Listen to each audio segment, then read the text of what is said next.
Okay, we're back with Erik Everett. Thank you for joining us, Erik. And Erik is joining us from Sweden right now. And former Cypress Woods student, went to Safety Harbor Middle, went to Palm Harbor High School, just like no different than you kids.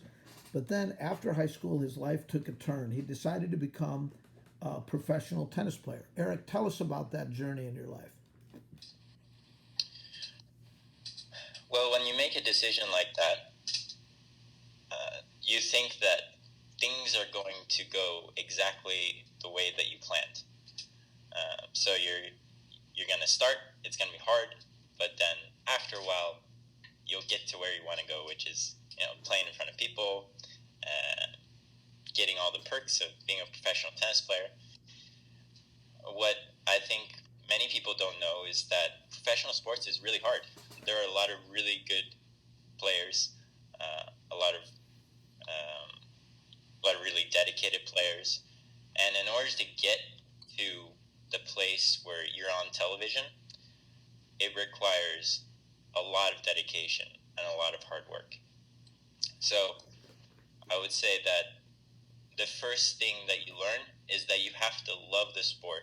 You have to love what you do, because that will take you eventually to where you want to go, which is maybe be on TV. But there's nobody on TV that just got there because they're talented. That's a huge myth. There's definitely a talent element, but you cannot get to where they've gotten without many years of practice, many years of difficulty, self-doubt, um, ups and downs. So that's the first thing. But I would say that tennis is not unlike anything else, in the way that you have to constantly be thinking about how you can get better all the time, and that's a process, and you're going to be making a lot of mistakes during that process. I definitely did. And in order for you to try to avoid that, you need to surround yourself with a great team that's going to help you when you don't know what to do. So when that happens, you got to be able to communicate. You got to make sure that you have the right people around you, the right people that are going to support you when things are difficult, tell you what really needs to be said about where you are and what you need to do, and not just what you want to hear or are just overly critical. So, and then I would say that finally, like, the most important thing is that you have to own your decision. Of when you make a big decision, that you're the one responsible for it. And if you want to do something else, then you have to own that decision as well. But it's ultimately you that's the responsible person and an athlete. That's awesome. Those are some great words of advice for anybody. I'm listening to them myself and nodding my head and thinking about what you're saying. So good, Erik. So true. So then you made a decision to come off that path, but you were, correct me if I'm wrong, you were kind of in an in between point for transitioning to college. Is that right? So pick up your story from there. Well, yeah, I can explain why I decided to stop playing. First, I mean, it's a very difficult decision because I love the sport so much, but it's you have to make sure that you're 100% behind that decision every single day. Otherwise, you can't, for example, push through that pain barrier. And I got to a point where, to be honest with you, I love learning. I love college, and that became something that was more interesting to me than continuing my tennis life. And so I thought, oh, well, this was a great journey. I learned a ton of things, and now I'm going to do the next great thing, and it's going to be equally good, just in a different way. So I had missed all my the application time to start studying in the fall, because I made a decision to stop playing tennis in the summer. And so I had a cousin who recently graduated, and he was just hanging out with his relatives and my relatives in Sweden. So I decided to go over there and just hang out with him, just waiting until I could apply to college. And when I was over there, at first I was thinking, oh, this will be a fun few months, and then I'll go back to the U.S. and go to college there. But I had lived there earlier, from ages 2 to 10. I actually started Cypress Woods in the 4th grade. So I had a background in Swedish.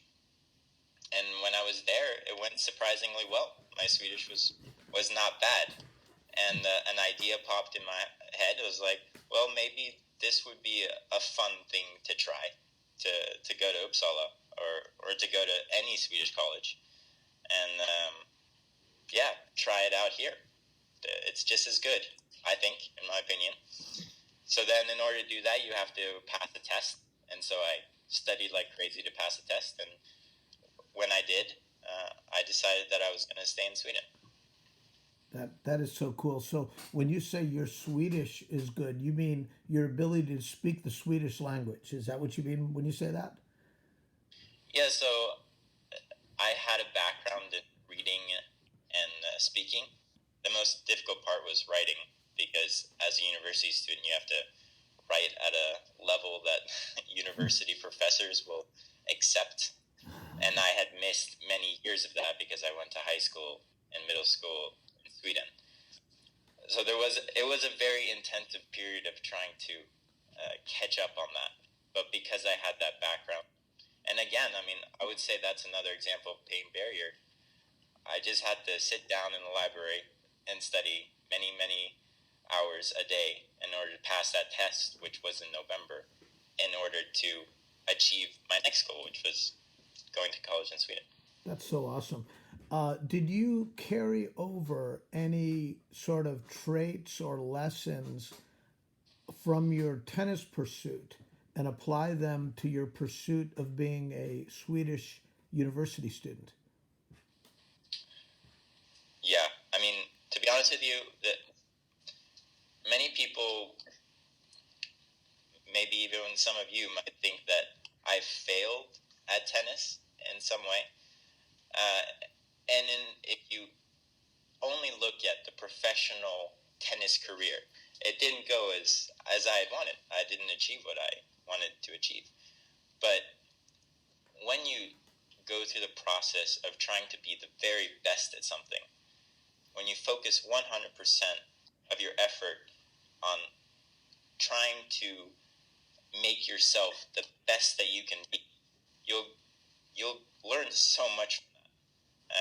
You'll learn how to concentrate, how to handle your self-doubt, because you always have that, how to push through when things are difficult.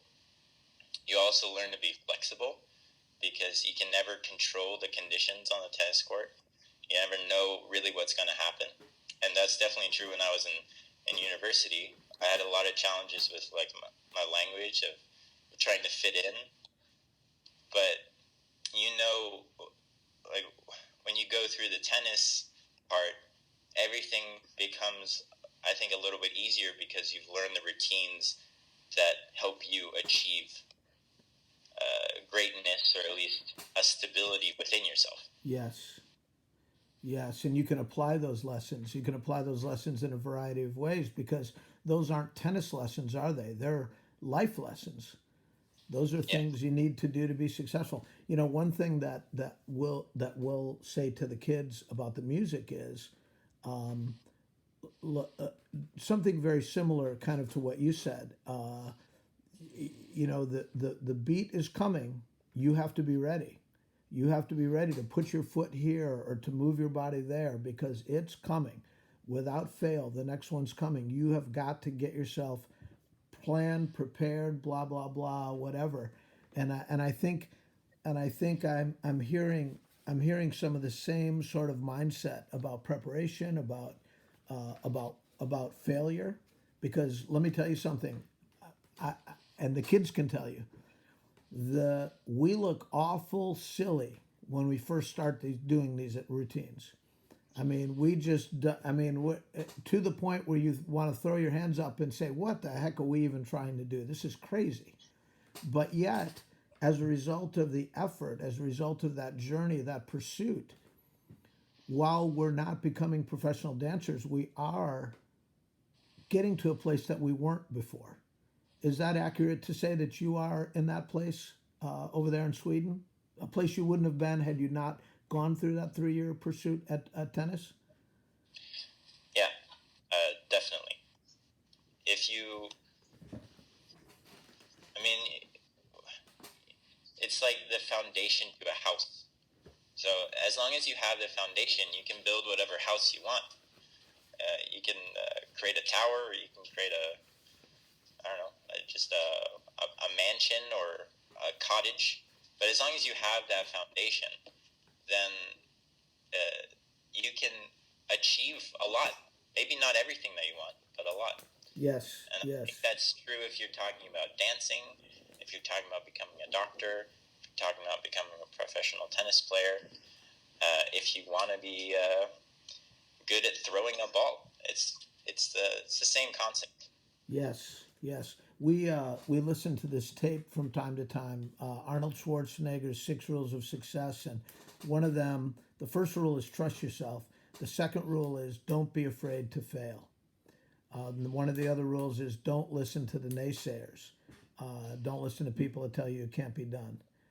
Another one is work your butt off. Another one is give something back, which you're doing right now. You're giving something back to your former Cypress Woods Eagles.